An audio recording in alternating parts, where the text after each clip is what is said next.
অনেক হয়েছে কবিতা, বারবার ঘর ছেড়ে দেওয়ার হুমকি দিতে হবে না। মায়ের বাড়ি যেতে হলে এখনই এখান থেকে বেরিয়ে যাও। আমি মজা করছি না সুরেশ, আমি কিন্তু সত্যি সত্যি বাপের বাড়ি চলে যাব। তুমি এটা ভেবো না যে তুমি এভাবে রাগারাগি করলে আমি চুপ করে যাব।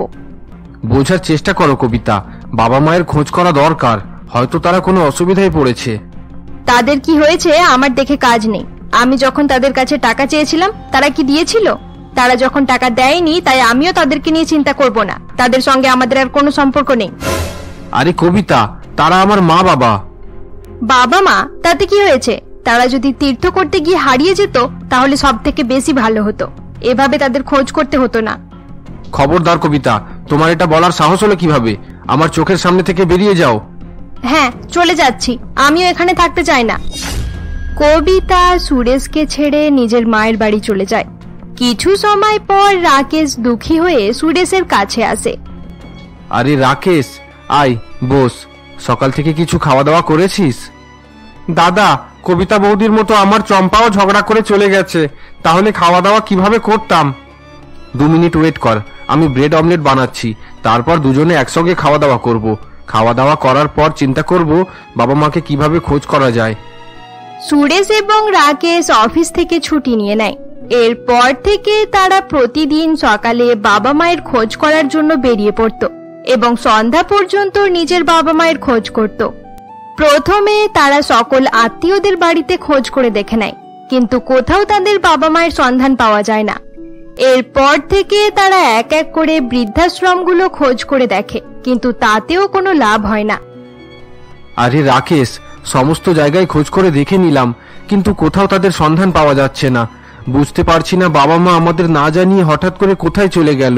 কোনোভাবেই তাদের খোঁজ করা যাচ্ছে না। আমিও ভাবতে পারছি না দাদা, অফিস থেকে ছুটি নিয়ে 10 দিন হয়ে গেল, কিন্তু এখন পর্যন্ত বাবা মায়ের খোঁজ করতে পারলাম না। দুই ভাই একটি পার্কে বসে নিজেদের মধ্যে কথা বলছিল। এমন সময় এক প্রতিবেশী লোক সেখানেই আসে। আরে সুরেশ, রাকেশ, তোমরা দুজন একসঙ্গে এখানে? তোমরা কি পিকনিক করতে এসেছো? আরে না আঙ্কেল, এমনি ঘোরাফেরা করার ইচ্ছা হচ্ছিল, তাই এখানে চলে এলাম। আরে বাহ, খুব ভালো। এভাবে দুজনে একসঙ্গে মাঝে মাঝে ঘোরাফেরা করবে, তাহলে তোমাদের সম্পর্ক ভালো থাকবে। আচ্ছা, তোমরা দুজন কোনোদিন আমার বাড়ি আসোনি। তোমাদের যদি সময় থাকে তাহলে আজ সন্ধেবেলায় আমাদের বাড়ি এসো, চা খেতে খেতে একটু গল্প করা যাবে। ঠিক আছে আঙ্কেল, চেষ্টা করব। শুধু চেষ্টা করলে হবে না বাবা, তোমাদেরকে অবশ্যই আসতে হবে, দেখবে তোমাদের ভালো লাগবে। প্রতাপ বাবু এই বলে সেখান থেকে চলে যায়। তার চলে যাওয়ার পর রাকেশ বলে, এই বুড়োটা আমাদেরকে তার বাড়িতে ডাকছে কেন? আরে সুরেশ, আঙ্কেলের বাড়িতে যাওয়া যাক। আজ সন্ধেবেলায় সেখানে গিয়ে বাবা মায়ের ব্যাপারে কথা বলবো, হয়তো বাবা মায়ের ব্যাপারে কোনো খবর পাওয়া যেতে পারে। তুই কি বলতে চাইছিস দাদা? আরে রাকেশ, এই আঙ্কেল বাবার অনেক কাছের বন্ধু। এই আঙ্কেলের কাছ থেকে আমি জানতে পেরেছিলাম মা বাবা তীর্থ করতে গেছে। নিশ্চয় আঙ্কেল তাদের ব্যাপারে কিছু জানে, হয়তো আঙ্কেলের মাধ্যমে বাবা মায়ের কাছে পৌঁছাতে পারবো। এরপর সেদিন সন্ধ্যাবেলায় রাকেশ এবং সুরেশ প্রতাপ বাবুর বাড়িতে পৌঁছায় এবং সকলে একসঙ্গে চা খেতে শুরু করে। অনেক দিন হয়ে গেল, তোমার বাবার সঙ্গে দেখা হয়নি। অনেক দিন আগে তীর্থ করতে গিয়েছিল, এখন পর্যন্ত ফেরেনি। মনে হচ্ছে তোমার বাবা মা সেখানে অনেক এনজয় করছে। আসলে আঙ্কেল, একটা কথা আছে। আরে ওসব কথা পরে হবে, তোমাদের জন্য যেসব খাবারগুলো বানিয়েছি আগে এগুলো খাও, দেরি করলে এগুলো ঠান্ডা হয়ে যাবে। আরে হ্যাঁ, তোমরা প্রথমবার আমাদের বাড়ি এসেছো, সবার আগে মিষ্টি খাও। হ্যাঁ আঙ্কেল, এই তো খাচ্ছি। আমাদের দুটো বৌমা আছে, দুই বৌমাই রান্নাতে খুব এক্সপার্ট। এই যত রকমের খাবার আমার দুই বৌমা মিলেমিশে বানিয়েছে। যেদিন থেকে আমার ছেলেদের বিয়ে দিয়েছি সেদিন থেকে আমাকে রান্নাঘরে পা রাখতেই হয়নি। আমার চাওয়ার আগেই ভালো ভালো খাবার আমার সামনে চলে আসে। প্রতাপ বাবুর বউয়ের কথা শুনে রাকেশ মনে মনে কিছু ভাবতে শুরু করে। আন্টির দুই বৌমা কত ভালো, আন্টিকে কোনো কাজ করতে দেয় না। আমার এবং দাদার বউ মাকে দিয়ে বাড়ির সমস্ত কাজ করাতো। সত্যি আন্টি, আপনার বৌমারা অনেক ভালো। আপনাদের কপাল আছে মানতে হবে, আজকাল এরকম মেয়ে পাওয়া অনেক মুশকিল। বাবা সুরেশ, বৌমাগুলো ভালো হবে নাই বা কেন? আমার দুই ছেলে অনেক ভালো, তাদের দুই ভাইয়ের মধ্যে এত মিল যে বৌমাইরা এই বাড়ি ছাড়ার কথাও মুখে আনবে না। তারা চাইলেও আমার দুই ছেলেকে একে অপরের বিরুদ্ধে করতে পারবে না। তাহলে নিশ্চয়ই আপনার ছেলেদের ইনকাম অনেক বেশি। আমি ঠিক বলছি তো আঙ্কেল? হ্যাঁ, একদম ঠিক বলেছো। তবে শুধুমাত্র আমার ছোট ছেলের ইনকাম বেশি। সে বিদেশে চাকরি করত। 2 বছর আগেই বিয়ে করার জন্য ইন্ডিয়াতে সেটেল হয়েছিল। সে অনেক টাকা মাইনে পায়। তোমার আঙ্কেল একদম ঠিকই বলছে। আমাদের বড় ছেলের ইনকাম খুব একটা বেশি নয়। আমাদের ছোট ছেলে সব কিছু সামলে নেয়। একটা কথাই বলে যে টাকা আজ আছে কাল নেই, কিন্তু সম্পর্ক সব সময় থাকে। তাই ফ্যামিলির সকলকে মিলেমিশে থাকা দরকার। হ্যাঁ, শুধুমাত্র তাদের কারণেই আমাদের ফ্যামিলি খুব ভালোভাবে চলছে এবং আমরা দুজন শান্তিতে জীবন কাটাচ্ছি। সত্যি আঙ্কেল, আপনার ছেলেরা অনেক ভালো, তাই আপনারা এত হ্যাপি আছেন। সুরেশ এবং রাকেশ, তোমরা এখন যেরকম পরিস্থিতিতে আছো সেটা আমি বুঝতে পারছি, কিন্তু আমি সত্যি সত্যি জানি না যে তোমার বাবা মা কোথায় আছে। তোমার বাবা আমাকে শুধু তীর্থযাত্রার ব্যাপারে জানিয়েছিল। আমি তোমার কাছেই জানতে পারলাম যে তারা তীর্থ করতে যায়নি। তাদের ব্যাপারে আমার কাছে আর কোনো খবর নেই। এবারে আমাদের আনন্দ আরো বেড়ে যাবে, কারণ আমাদের দুই বৌমা এখন গর্ভবতী। আমরা নাতি নাতনির মুখ দেখতে পাবো। তারপর আমাদের আর কোনো দুঃখ থাকবে না। আমাদের কপাল অনেক ভালো, তাই এরকম পরিবার পেয়েছি। এরপর রাতের বেলা রাকেশ এবং সুরেশ প্রতাপবাবুর বাড়ি থেকে বেরিয়ে পড়ে। সুরেশ রাকেশকে তার বাড়ি পর্যন্ত পৌঁছে দেয়। রাকেশ, আমাদের ছুটির 10 দিন শেষ হয়ে গেল। কাল থেকে অফিস যেতে হবে। এবার থেকে শনিবার রবিবার বাবা মাকে খোঁজ করতে হবে। এর চেয়ে বেশি অফিস ছুটি করলে আমাদের চাকরি চলে যেতে পারে। তুই ঠিক বলেছিস দাদা, আমাদের কাছে অন্য কোনো উপায় নেই। আমি এটাই প্রার্থনা করব, বাবা মা যেখানে থাকুক ভালো থাকুক। আমরা দুজন নিজেদের মধ্যে ঝগড়া না করলে আমাদের বউয়েরাও বাড়িতে অশান্তি করতো না। আমাদের জন্যই সবকিছু হয়েছে। আমরা অনেক ভুল করেছি। আঙ্কেলের পরিবারের সকলে কত ভালোভাবে থাকে, অপরদিকে আমরা নিজের পরিবারকে শেষ করে ফেললাম। শেষমেশ বউরাও আমাদেরকে ছেড়ে চলে গেল। দাদা, তুই আমাকে ক্ষমা করে দে।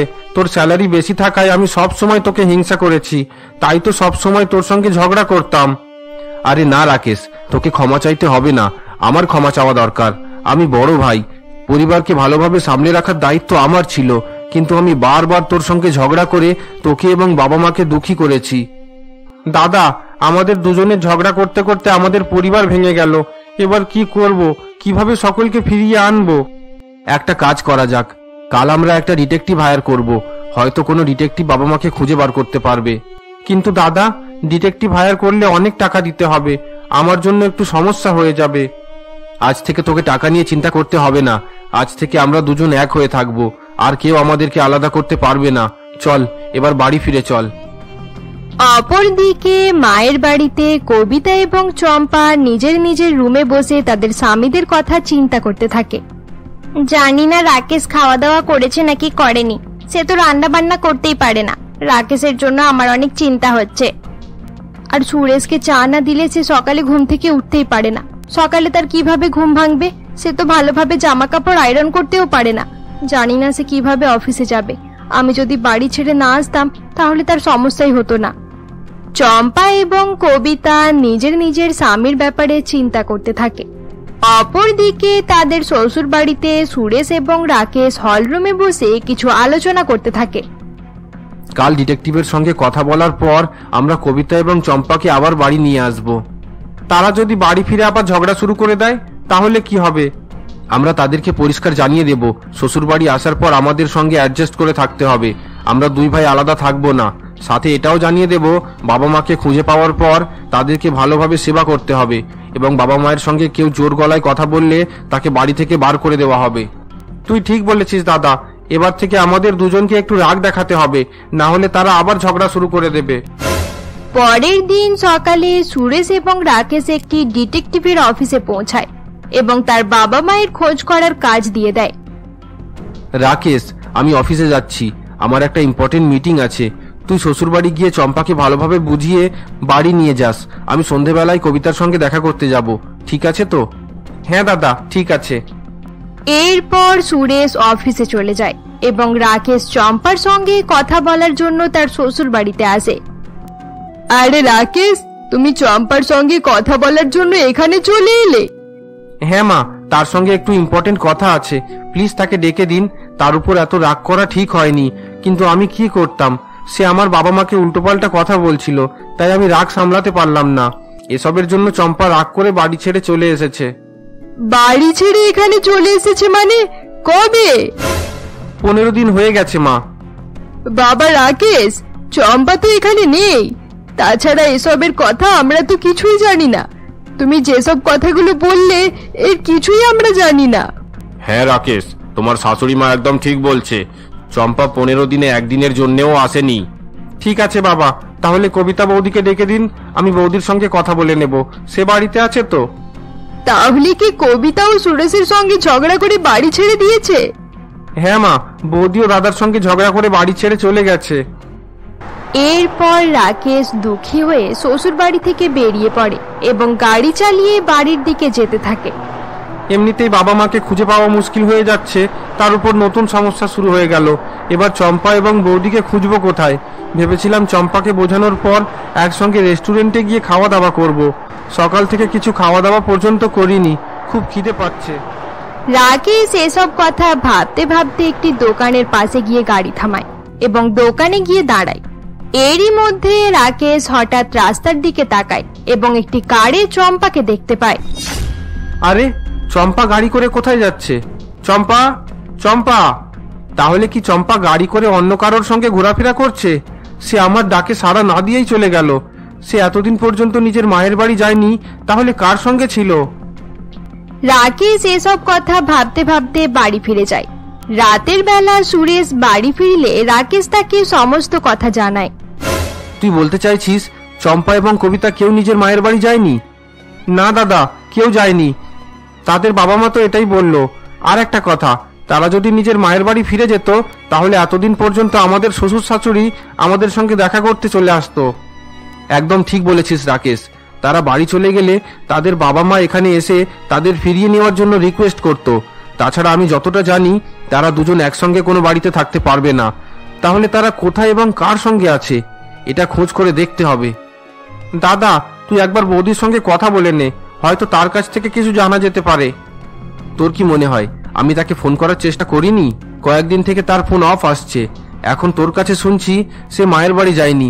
এবার কোথায় গিয়ে তাকে খুঁজবো? পরের দিন সুরেশ এবং রাকেশ আবার তাদের শ্বশুর বাড়িতে পৌঁছায়।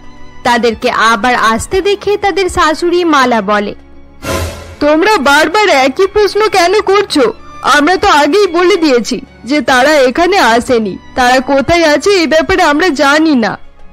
দেখুন, আমরা ভালোভাবে জিজ্ঞাসা করছি, আমাদের বউয়েরা কোথায় আছে বলে দিন, না হলে বাধ্য হয়ে আপনাদের বিরুদ্ধে পুলিশ কমপ্লেন করতে হবে। কবিতা এবং চম্পাকে কোথায় লুকিয়ে রেখেছেন বলুন। কি বললে?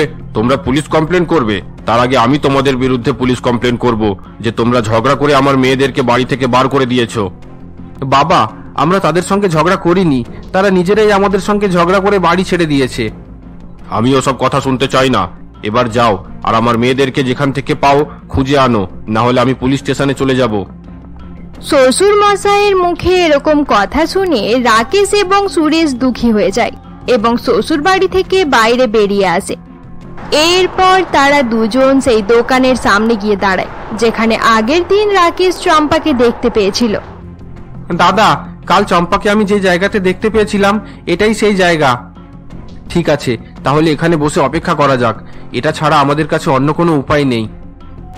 এরপর সুরেশ এবং রাকেশ সেখানকার একটি চেয়ারে বসে রাস্তার উপর নজর রাখে। সারা দিন কেটে যায়, কিন্তু তারা চম্পা এবং কবিতা কাউকেই দেখতে পায় না। এভাবেই দেখতে দেখতে 3 দিন কেটে যায়, কিন্তু কারোরই খোঁজ পাওয়া যায় না। চতুর্থ দিনে দুজনে যখন বসেছিল এমন সময় সুরেশ বলে, ভাই, 4 দিন থেকে আমরা তাদের অপেক্ষা করছি, কিন্তু কোনো খবর পাচ্ছি না। আমার মনে হয় এখানে সময় নষ্ট করলে কোনো লাভ হবে না। চল বাড়ি ফিরে যাই। দাদা, এটা ছাড়া আমাদের কাছে অন্য কোনো রাস্তা নেই। এতদিন হয়ে গেল ডিটেকটিভের কাছ থেকেও কোনো খবর পাওয়া যায়নি। আমাদের আরো কিছু সময় পর্যন্ত অপেক্ষা করা দরকার। আমার মনে হয় এখান থেকেই কোনো সন্ধান পাওয়া যাবে। দুজনে যখন কথা বলছিল এমন সময় আগের দিনের সেই গাড়িটি সেখান থেকে যায়, কিন্তু এবার গাড়ির ভেতরে চম্পা ছিল না। এবার গাড়ির ভেতরে কবিতা বসেছিল। ওই দেখো দাদা, ওটাই সেই গাড়ি। কিন্তু রাকেশ, গাড়ির ভিতরে যে কবিতা বসে আছে। হ্যাঁ দাদা, আমিও সেটাই দেখছি। আর দেরি করলে চলবে না, চলো আমরা পেছন পেছন যাই। এরপর সুরেশ এবং রাকেশ আর দেরি না করে তাদের গাড়িতে চেপে কবিতার গাড়িকে অনুসরণ করতে শুরু করে। অনেক সময় পর্যন্ত গাড়ি চালানোর পর তারা একটি সুন্দর বাড়ির কাছে পৌঁছায়। তারা দুজনে দেখে কবিতা অনেকগুলো ব্যাগ নিয়ে গাড়ি থেকে নেমে সেই বাড়ির ভেতরে চলে যাচ্ছে। আরে দাদা, বৌদি এতগুলো জিনিস নিয়ে বাড়ির ভিতরে চলে গেল কেন? এটা কার বাড়ি? চল আমরাও বাড়ির ভিতরে যাব। আমিও দেখতে চাই যে কবিতা আমাকে ছেড়ে কার সঙ্গে থাকছে। কোনো গন্ডগোল থাকলে আজই কবিতাকে ডিভোর্স দিয়ে দেব। এরপর সুরেশ এবং রাকেশ বাড়ির ভেতরে যাওয়ার চেষ্টা করে, কিন্তু দরজা ভেতর থেকে লক থাকায় তারা ভেতরে যেতে পারে না। শেষমেশ তারা একটি জানালার কাছে গিয়ে দাঁড়ায় এবং বাড়ির ভেতরের দিকে দেখার চেষ্টা করে। এই দেখুন মা, আমি অনেক কিছু নিয়ে চলে এসেছি। এবার 10 দিন পর্যন্ত বাইরে যেতেই হবে না।